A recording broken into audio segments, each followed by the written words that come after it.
Welcome to the Morgan McKinley Career Ally podcast series.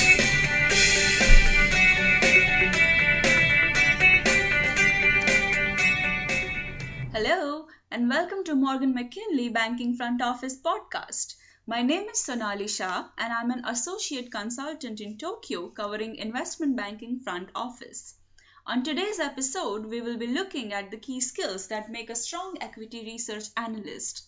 For those listeners who are not familiar with Morgan McKinley, we are an Irish recruitment consultancy operating in 10 countries around the world, including Hong Kong, Singapore, and the UK. Here in Japan, we specialize in banking and financial services, asset management, finance and accounting, HR, and IT. A podcast is like a radio show, but on the internet.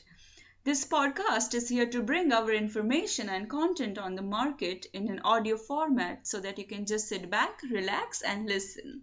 Equity research has always been a popular destination for graduates from economics, finance, energy, mechanical, and tech backgrounds. The top security houses, both Japanese and non-Japanese, pay lucrative salaries for these research roles. While there will always be a tough competition, have you ever wondered what might make you an excellent equity research analyst and what it takes to succeed? Based on our conversations with top analysts in the industry, as well as detailed hiring discussions with the head of research across Tokyo, we have compiled a list of 5 most important skills. Today, we would like to share them with you.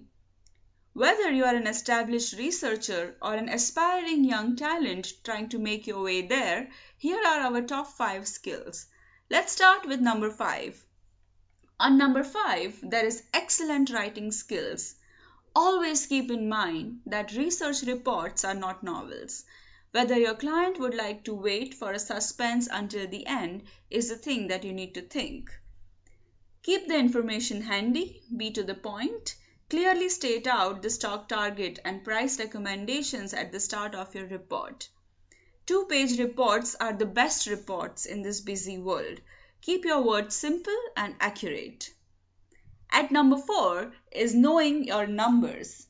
You must be a pro when it comes to financial statement analysis. Practicing analyzing numbers time and again, you should be able to do vertical analysis, horizontal analysis, ROEs, ROCEs in your sleep. Question when you see any insufficient data or a doubtful number. This will give you an insight into strong research. Use appropriate valuation methods for your industry, whether it be price to book value or DCF. Get your hands on to the financial modeling, build your income statements, balance sheets, cash flow statements with detailed schedules as it gives the reader insight, understanding and clarity of your in-depth research. On number 3, we have taking interest in macroeconomic factors happening around you. Well, as they say, that looking outside is as important as looking inside.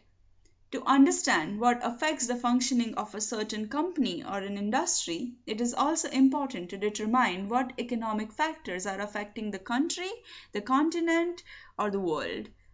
Keep an eye on the newspapers, publications by major economists. Keep updated from your clients as well as your colleagues. At number 2, we have Excel with Excel. We often ignore the power of this very important tool, but it can do wonders when you are analyzing your data and it requires quick, accurate, and precise analysis. Excel is the key to build the financial models, running sensitivity analysis, incorporating easy-to-change formulas, and most importantly, providing with a clean format sheet. Running macros using pivot tables, using filters, and a decent color combination can make you a star without having to burn that midnight lamp every day. At the top, on number 1, is to have a salesy mind. Personally, I always thought that to be a good research analyst, especially on the sales side, you need to be a good salesperson as well. Good at analysis? Yes. And good reports sell, especially once you get your name out. But I also think that your ability to sell the report, knowing what sells, building relationships with the buy-side clients make a difference. Often overlooked as people always focus on analytical side, though it's the most important part. Hence, it is essential to keep in mind what sells and what would be attractive to your clients. Find the magnet that attracts your readers and stick on to your research and writing towards it. Polishing these skills will give you a shortcut to your desired position as well as a good chance of succeeding in highly competitive field. Thank you very much for your time today and listening to our podcast. I hope it was helpful. Do let us know how you feel about the Morgan McKinley podcast. And just until we meet next time, goodbye.